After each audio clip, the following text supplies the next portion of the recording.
Before you start, if you love football, hit the subscribe button. We want to reach 1,000 subscribers. Thank you for your support. Lionel Messi, Harry Kane, Jude Bellingham. Kylian Mbappé.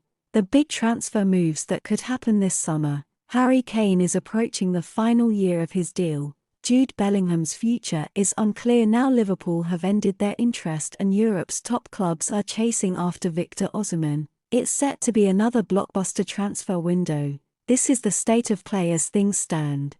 Jude Bellingham, the future of the most sought-after player in European football, is still undecided. There is no need to rush through a decision when you have received sales pitches from Real Madrid, Manchester City and Liverpool, while Manchester United explore whether there is any room to manoeuvre into a hot pursuit. Bellingham's priority is to continue his development at his next destination, and in his own words, to win way more, to continue to push the boundaries of my own potential and talent.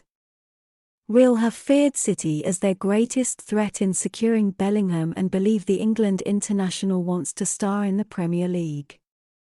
The defending champions are growing in confidence of securing him at the Etihad. Now Liverpool have now dropped out of the race. United's priority this summer is enhancing their attack.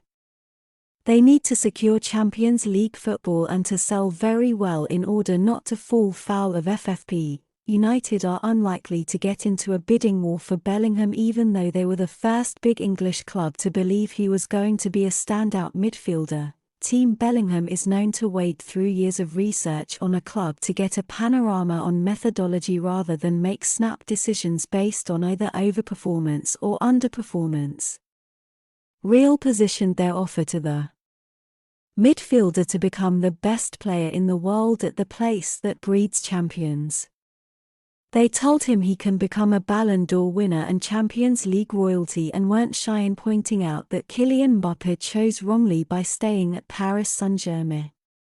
Lionel Messi's name has suddenly emerged as a potential changer in the summer due to a current impasse of contract negotiations with Paris Saint-Germain. Messi will not sign a new contract at PSG until he understands their sporting plans for next season and is confident they can compete for the Champions League, and there are still potentially other suits for him in Europe, where he wants to remain until 2024. Messi is keen to understand PSG's strategy for the summer transfer market, whether Christophe Galtier will continue as manager next season or who may replace him, as well as other technical details such as whether Luis Campos will continue as sporting director. Fundamentally, the 35-year-old Messi wants to be sure they are going to have a competitive team to try to win the Champions League next year in what will be one of his final seasons in Europe. Negotiations have therefore been put on hold and there can be no progress on his future with them either way until he is aware of their plans.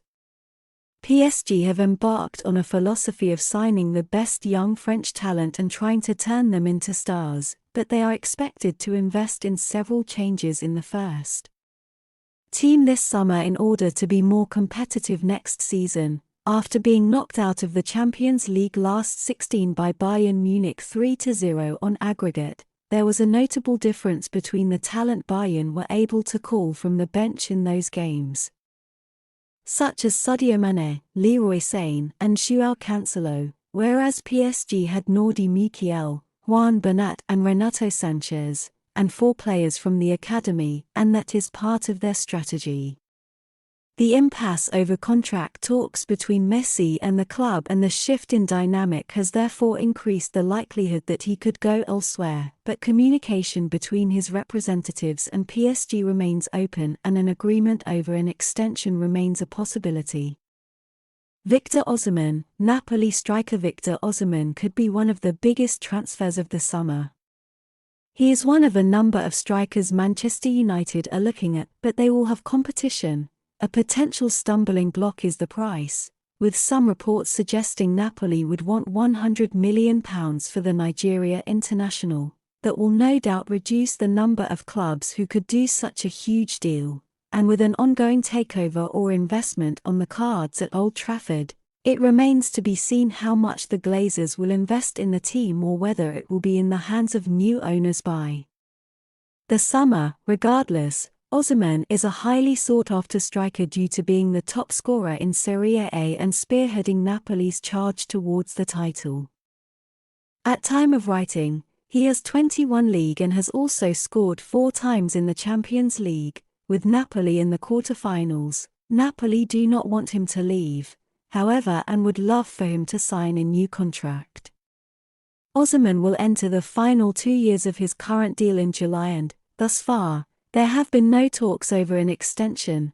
A Serie A title and maybe an appearance in the Champions League final will undoubtedly help their cause, but if he does not sign a new deal, Napoli know this summer will be the window to maximize his selling price. Furthermore, Osimhen has made it clear he is working hard to make sure I achieve my dream of playing in the Premier League one day. This has certainly alerted the top teams in England. Harry Kane is highly likely to dominate the summer transfer news agenda, due largely to his contract at Tottenham only having a year to remain. Kane made no secret of his desire to look for another challenge in the summer of 2021, one that bore a more realistic chance of securing the trophies that have eluded him at Spurs, and he was the subject of bids from Manchester City. Tottenham chairman Daniel Levy refused to sell, and his modus operandi this summer is again to keep Kane at all costs. But, with just a year left on his contract, Tottenham being without a full-time manager and a place in the top 4 hanging in the balance of power has shifted. Kane, the England captain, is not actually the Tottenham club captain. But with Hugo Lloris's future up in the air this summer, could Spurs tempt Kane into staying with a new deal and the full-time captaincy? Kane loves the club, his family attend matches home and away, but after the chaos of the past month, which included Antonio Conte's sacking and doubts over the status of sporting director Fabio Paratici, he could be forgiven for wanting to know what Tottenham's plans are for the future before recommitting to the club. At 29 years old, the next contract will arguably be one of the last long-term deals Kane signs, and he will want it to be at a club that can compete for major honours. If the likes of Manchester United, who are on the hunt for a new centre-forward, finish in the top 4 over Spurs, it may heap even more pressure on Tottenham. João Felix. Chelsea want to sign João Felix on a permanent deal this summer, and it is understood they have already begun the groundwork into making a deal from Atletico Madrid happen. Felix joined the club in the January transfer on loan until the end of the season, but the agreement did not include any option or obligation to buy him. Designed very much as a way of looking into how the technically gifted attacker would fit into their plans, by all accounts, despite Chelsea suffering since the World Cup and culminating in the dismissal of Graham Potter, the sporting directors at Stamford Bridge remain impressed with Felix and keen to bring him to the club for the foreseeable future. Felix is no doubt and always has been a prodigal talent who was arguably misused at Atletico Madrid, in a tactical sense. He thrives as a number 10 that makes things happen between the lines in the final third, and with a hawkish eye for goal, his solid progress in blue so far would suggest Chelsea are in a strong position to make him a permanent acquisition, but, with their hopes of qualifying for next year's Champions League in tatters, do not rule out competition. Indeed, it remains to be seen how keen the player himself will be to stay without Champions League football in his schedule and the capacity for another club to offer him that next year. Frank Lampard's arrival as caretaker manager may help persuade him that Stamford Bridge would be the best place for him long-term after all. If you love football, hit the subscribe button. We want to reach 1,000 subscribers. Thank you for your support.